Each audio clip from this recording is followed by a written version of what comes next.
Happy Wednesday, folks. Brad here from Squeaky Clean Comics, and I'm just going to clean up a few books here for you today and just chat about the last few days because we've had a really good few days, maybe a week. Like I said last week, we kind of tried a new strategy a bit and kind of focused more on the squeaky clean stuff. And I've spent a ton of time. If you've been on the website in the last little while, you'll see I've spent a ton of time adding some cool books for major Marvel titles like Fantastic Four and Captain America and Avengers. And I started it with Daredevil. So what I did is I loaded up a ton of Daredevil. So I had like a really nice selection that would look good on our wall rack that Amanda had made.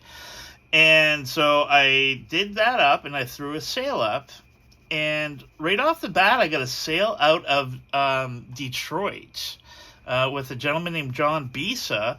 And it was like $100 or something, a bunch of different Daredevils that he's collecting for his daughter. And then we started shooting the shit. And he's like, yeah, I just got back from the New York City Comic Con. My daughter had a booth there. And I'm like, your daughter had a booth at New York City Comic Con? What's that about? And he's like, oh, she's an editor for Marvel. And I'm like, what? And so it's Annalise Bisas, his daughter, who is an editor. She's done work on X-Men. She's done work on Fantastic Four, She-Hulk, NYX. Like, yeah, so I was like, what? So these comics were for her. He's just kind of putting together like a little bit of a treasure trove of old Silver and Bronze Age books for her. So, yeah, super happy to have added to that. And we've got an auction on the go right now, which is, I would say, so far our most successful one. I know we've done ones with bigger numbers, but we're moving the right books, the right price, and I'm happy with the way that's progressed. So then I get a message yesterday afternoon, and a gentleman inquiring about like a ton of my Daredevils, and even Daredevil number 2, first Electro and second Daredevil, second Electro. And I was like, really? And so, and his profile was sketchy, like he had nothing on there. And I know from experience that's either one of two things. That's a scam artist, which I didn't think he was because he had a very specific list. I said, it's this amount. He said, what can you do? I said, I can do this, which wasn't a huge discount by any means. And he's like, yeah, we're in. And then, but he had like nothing on his profile. So I'm like, oh geez, I'm kind of worried about that. And I was like, how do you want to pay? He's like, well, I'll pay when I see you.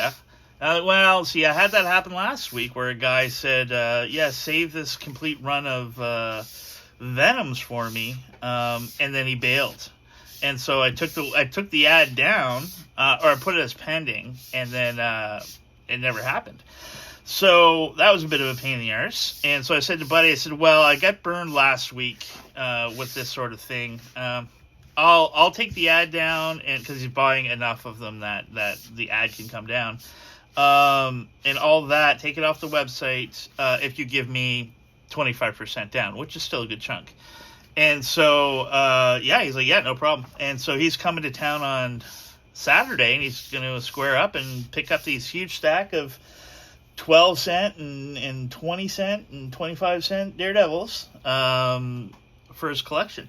And so when you get one of those type of profiles where it's clearly nothing, like this guy just has a profile to talk on Marketplace, from my experiences, it's a professional of some sort. Like, I have a lawyer up north that I deal with.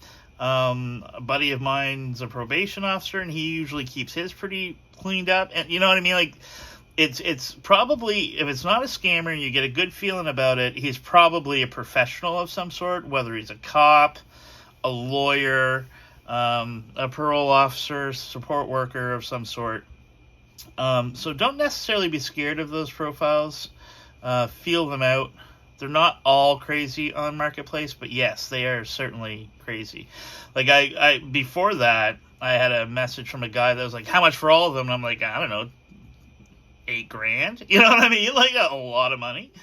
And that was the end of that, right? Like, so I had to put in my ads that this isn't a blowout sale. Like, I'm not looking to just fly these out the door at discount prices. I spent a lot of time putting this together, and like the website, like, man, I did the math on it. I'm probably into that website. If Squeaky Clean Comics was a client of Brad Web Design, it would be the biggest client of Brad Web Design, probably. It's probably about a $10,000 to $12,000 website right now. So now it's hopefully going to start paying itself off 2.5 years in. But hey, that's kind of how it goes. Like, there's been so many times I've been ready to throw in the towel with this thing because I don't know what's going on and why the market is the way it is. I did drop prices down a little bit, like not much, on that Daredevil ad. And yeah, but like, if you get the right collector, and that's who I'm chasing, right? I'm not looking for flippers. Like, I'm not looking for people that are looking to put these in their retail store. Though, if you are one of those, I've got 40 long boxes of priced up good stuff that's like retail ready, that I would love to get out of the house.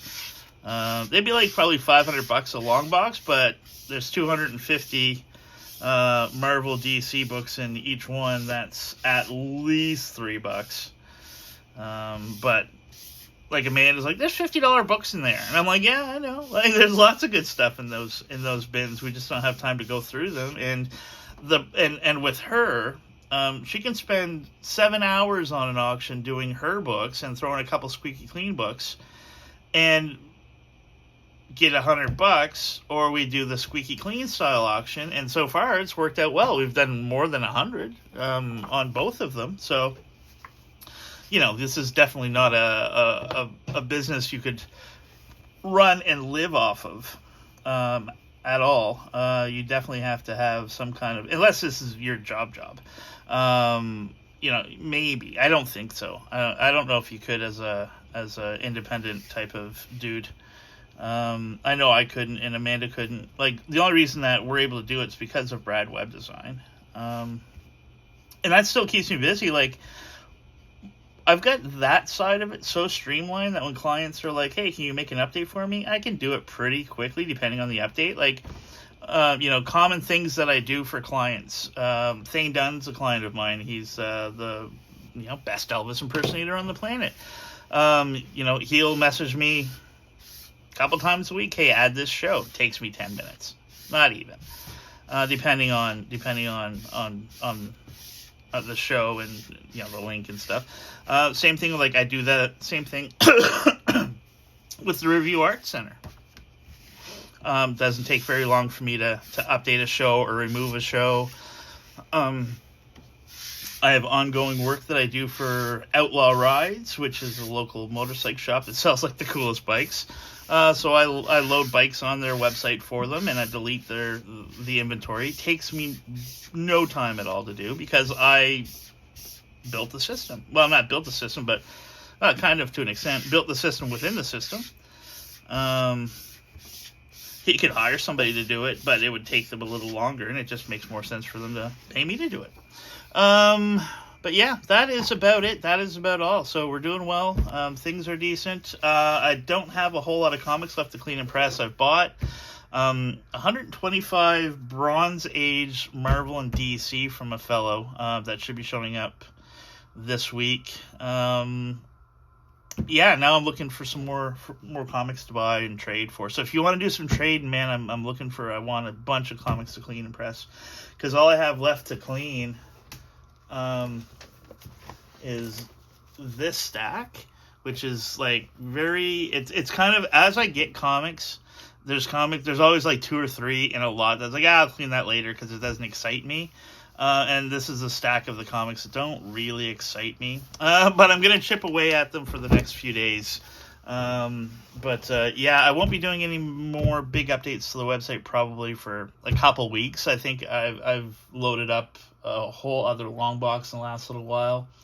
So big selection of Cap, big selection of Fantastic Four, huge Thor selection. But that being said, I still have lots more to add. You'll see I started with like the early 70s stuff. Like everything I've loaded over the weekend for the most part was from between 1970 and 1974. For all of those titles, they keep going, and I have like from 1975 up to 1985-ish for each of those. So I still have 3 long boxes of good stuff to add to the website over the next maybe before Christmas. I don't know. I really want to focus now that I've got Squeaky Clean up and running to the point where I can kind of let Amanda sell it, and I can work on Brad web design stuff, because I do have 2 or 3, 4 redesigns waiting to get done, and I did selfishly take like 2-3 weeks to get Squeaky Clean Comics up and running, but it was for the Christmas rush kind of, and it's kind of now's the time, right? So yeah, I'm happy with the way it's going, and if you have any questions or you'd like to do some dealing, please reach out. Have a good day.